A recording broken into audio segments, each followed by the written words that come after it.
आज पूरा देश स्वतंत्रता दिवस मना रहा है। 1947 को भारत आज़ाद हुआ और करीब 80 साल के इस सफ़र के दौरान भारत ने कई ऊंचाइयों को छुआ और देश ने कई क्षेत्रों में विकास किया है।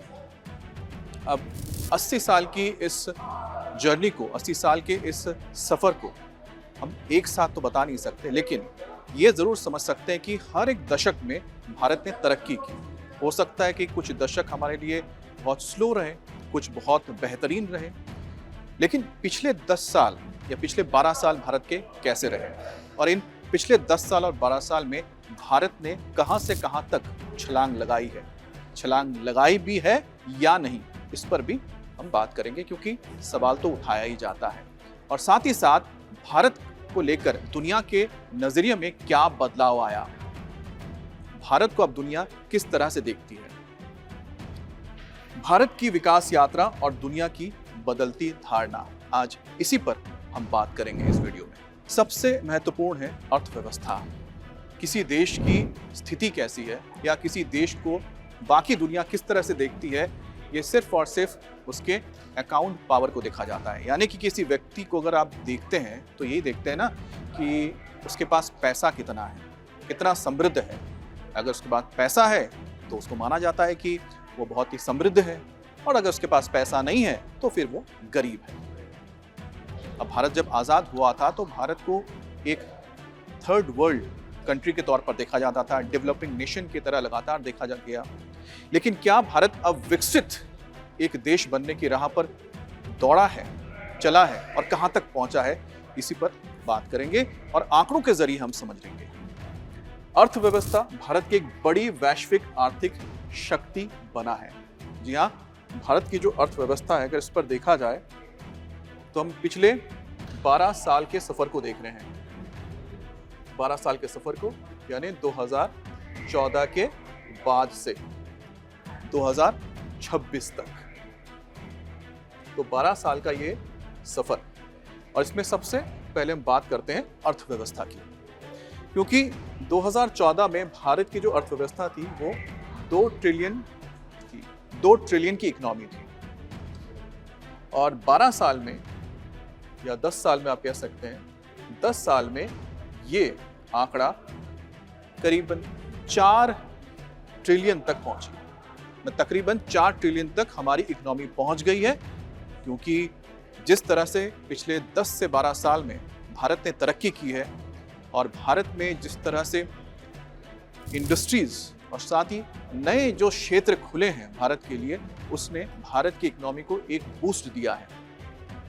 और यही वजह है कि भारत ने 10 साल के अंदर 2014 से 2024 के बीच में अपने इकोनॉमी को पूरा डबल करते हुए 4 ट्रिलियन की इकोनॉमी तक पहुंचा है और भारत अब दुनिया की 5वीं सबसे बड़ी अर्थव्यवस्था है।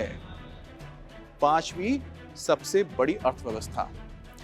अब 2024 के आर्थिक वृद्धि में करीब 6.5%, 6.5% रहा है।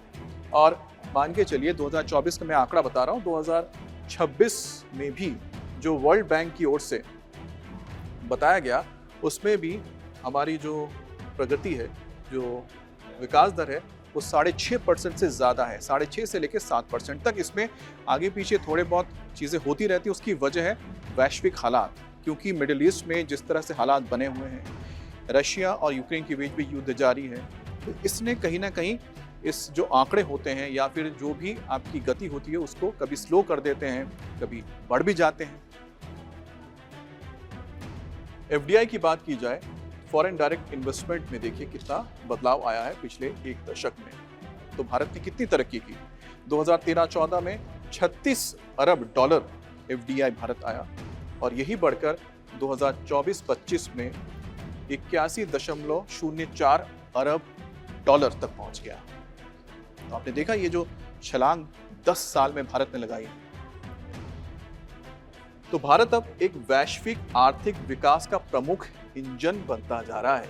ये है नजरिया बदलना। तो पिछले 10 साल में भारत ने जो तरक्की की है और आर्थिक विकास की है, उसी का नतीजा है कि अब भारत को अब वैश्विक आर्थिक विकास का एक प्रमुख इंजन के तौर पर देखा जाता है। दुनिया ये मानती है कि अगर दुनिया में इस वक्त स्लो डाउन है यानी मंदी अगर आई है, मंदी छाई है, और बड़े बड़े जो देश हैं, चाहे वो अमेरिका है, यूरोप है, चाइना है, यहाँ पर सब जगह पे मंदी का असर है।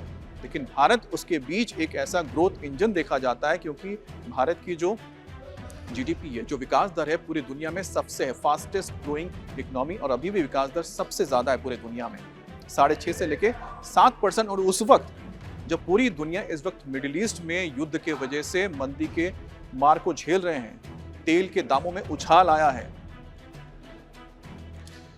2025 में एशिया पावर इंडेक्स में भारत एशिया की तीसरी सबसे शक्तिशाली शक्ति के तौर पर सामने आया है।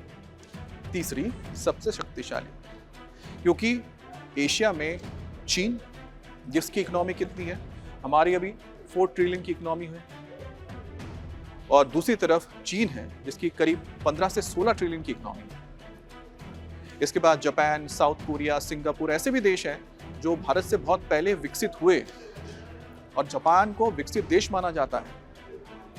लेकिन भारत ने फिर भी पिछले एक दशक में, यानी 2014 के बाद से भारत ने जिस तरह से तेजी पकड़ी है, उस लिहाज से देखा जाए तो भारत जापान, कोरिया को भी पिछाड़ता हुआ आगे जा रहा है।